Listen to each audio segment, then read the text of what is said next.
he does not think about what is he doing with his left elbow or his right thigh.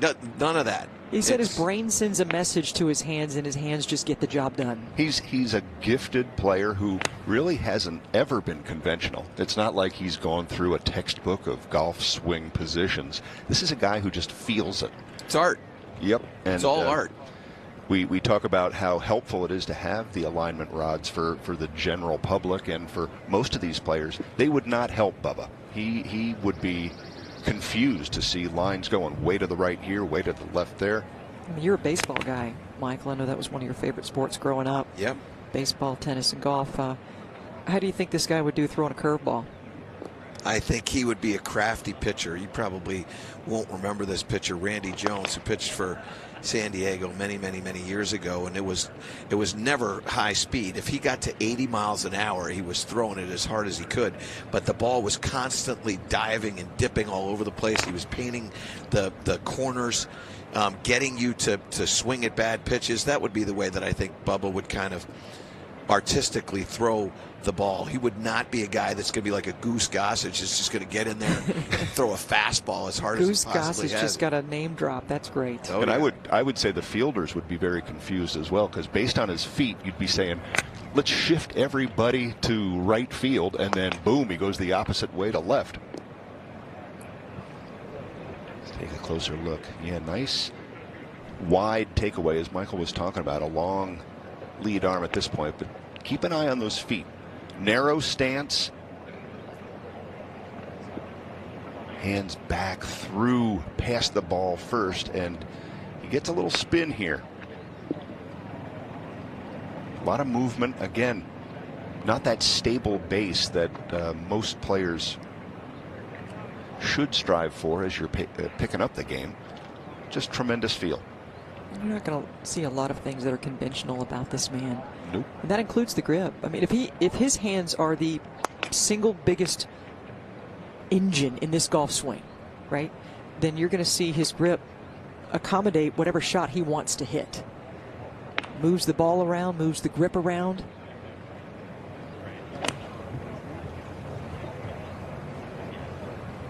It's all his game is, it's all spin. That's what he's doing. He's just spinning the ball. That's what he's trying to do. And it's much like tennis. You know this, Kelly. You're hitting sliced, you're hitting flat, you're hitting top spin, maybe putting on some side spin. This is what Bubba is doing. He's just spinning the ball. He sees in his mind how he's going to move the club through, how he's going to orient the face to create the spin and the shot that he's trying to hit. When years and years ago, I had Bubba on my show that I had for a while, and I just talked to him about what he likes to do when he practiced. He would take a ball, tee it up, use a forward, try to hit it as high as he possibly could, and curve it as much to the left as he possibly could. It was incredible, the shots that he was just hitting on the range. That's how he likes to prepare himself. He feeds his creativity and imagination with his practice. And you know who your worst nightmare is on a tennis court? The guy that has all the shots. If you're a one-trick pony, they're going to figure out what your weaknesses are, and they're going to expose you. If you're a one-trick pony, a golf course like Augusta National Golf Club, you're not going to stand a chance against it, because it forces you to have all those shots and all of that creativity, which is what he has in spades. Straight putt. Yeah, and he sees lines so well. And he sees maximum lines, which you have to see here at Augusta National to have success. He's obviously a two-time champion. You talk about the respect of the patrons at Augusta National Golf Club and the knowledge as well. They knew when Jon Rahm was walking onto the practice tee. They were aware that a Masters champion, another one, was in the house. And giving him the applause. This looks like he is. And he's going to get more curve as he gets less loft. But this looks like he's trying to just primarily focus on moving this ball right to left. One of the things I love about this particular show and this setting, I liken it to getting to watch the practice at the Final Four, or getting courtside to watch Djokovic or Alcaraz or Swiatek or Sabalenka practicing before they go into the stadium. It's one of the best seats in the house. You get to see them work through the bag and watch the ways that they improve their golf swing. Such a treat for the patrons to get right behind these players, these Masters champions, with a view like this and see the kind of work they do. The hours that go into it, the intricacies of the drills, and the guys are in a more lighthearted mood, so there is more than likely a little bit of visual interaction, tip of the cap, etc. It's just a great spot.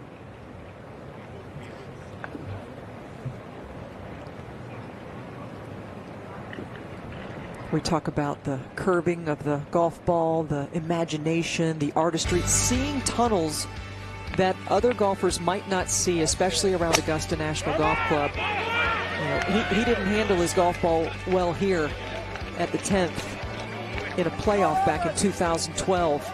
But you know what? Sometimes mistakes are the mother of historic moments, because he didn't compound it with another mistake. He came out with one of the greatest shots in the history of the Masters. It's hard to understand how much he moved that golf ball from left to right. And there are few players that could literally, from the tournament practice facility, move the ball like that, and he just sees it and can do it. Well, absolutely. Taking a look at this swing and the hip action that is in it. Great look here. Bubba Watson, again, the hip turn, 51 degrees closed, which is significantly more than the field at 40. Beautiful. 10 degrees more open than the field average. And you see that in Bubba's finish. He almost looks like his entire body is relocated and looking down the target line. All right, Michael. This one's all for you, my friend. I mean, just look at this. There's not going to be a single straight shot. I can tell you that. Like, you could examine this however you want. There will not be one that is straight. Can he hit a straight shot? I mean, he can do whatever he wants. He just isn't going to, because he just doesn't. It's so hard to see straight. So he's moving this 20, 30, 40 feet from left to right, right to left. He prefers the right to left shot, that little fade for the left-handed golfer. But back to your point about the shot that he hit in the playoff that year. I don't believe that there's a single right-handed golfer that could have hit that shot that Bubba Watson hit. And for a variety of reasons. One, the ball would be below the feet. You'd be having to deal with a lot less loft. When you deal with a lot less loft, the ball's not going to stay in the air the way it's going to stay in the air for the left-handed golfer. And then the other thing is it's Bubba Watson. And Bubba, when he can come through, his hands are so good. Not only are you going to grip that club a little bit more closed, but then you're going to violently rotate those forearms to shut that face through the strike. And this thing will spin a lot. Look at the curve on this one. 47 feet. 160-foot apex, too. It's that big, strong grip that he produces. And look at the footwork. Oh, yeah. This is Scheffler times 20. This is a bigger version of what we just saw, how he literally steps out and those hips are wide open earlier than most. Yeah, that's moving way back. But he has also a little idiosyncrasy. Look at his right heel. His right heel is going to be off the ground. He starts with his lead heel off the ground about a half an inch. I don't that starts that way. That heel starts off the ground, it stays off the ground, and then watch this right foot push back off the ground, back behind him. You're going to see all of it to the backside of his left leg right here. Look at it. Push back, lift up, and replant right there. Now, if you not traditional, if you didn't know who Bubba Watson was, you've never seen him before, and you freeze frame that and show it to any golfer, would you think that was a two-time Masters champion? Probably going to change it. Yeah. Probably going to change that thing where he starts with the right heel in the air. You're probably going to go, okay, Bubba, here's the deal. You're starting with your right heel in the air. This is why he never had a teacher, in his words. He's a self-taught golfer. You know, he stuck with what worked for him. Well, it's a tribute to talent, really, and just incredible presence, understanding where that club is moving. Only he knows in his mind which path it's going to take. It's honestly, it's just pure genius. And you know, there's a lot of people that don't pay the respect to him for how truly gifted he is. Likes to hover that driver. He doesn't ground the driver behind the ball. Just constant motion, constantly moving. Look at that curve. 62 feet. I mean, that's why he's successful. Other people just simply can't visualize.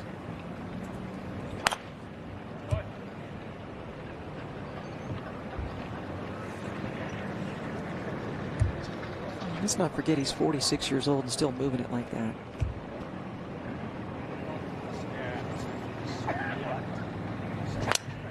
Not much has changed with this motion over the years, no matter his age.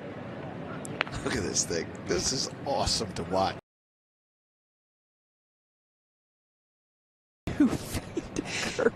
Oh my goodness. He curved that almost as much as he hit it high. The apex on that was 175, and he curved it 162. What's more challenging, to hit a dead straight shot or to do something like that with control? Well, I think it's a great point that you're bringing up, because finding that shape that works for you is really important. I mean, if you want to really find out how you're hitting the ball, shape it, get that curve. I mean, if you can work it from right to left or left to right and really feel what it's taking to produce that, it gives you better control over the flight throughout the day. Kelly, you asked that question about with control as the operative part of that entire thing. Because everybody can curve it that much. No doubt. He might have only meant to curve intentional. Yeah, he might have only meant to curve it 152 feet and not 162, and that's the difference between perfection and being in Race Creek. Yeah. Daniel Berger, a fellow Floridian, with Bubba Watson, one of only 18 men, Watson, to win the Masters more than once. They'll be out in just a few moments from now. 10 minutes away, their tee time, 11:30. Bubba Watson, twice a Masters champion.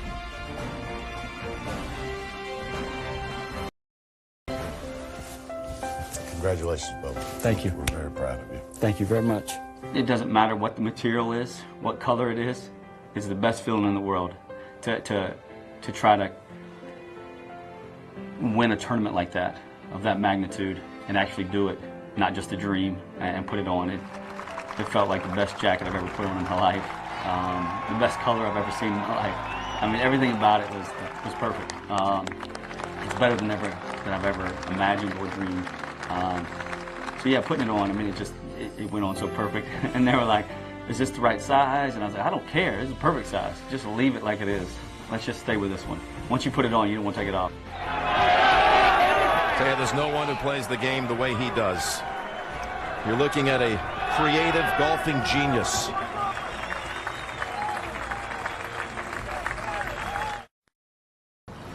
How powerful can hearing a voice be?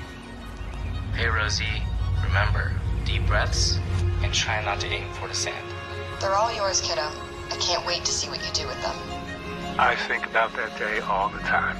I miss you, my friend. Let's get another round in soon. I hope you catch an eagle today. Dada, I love you. Sometimes a phone call can change everything.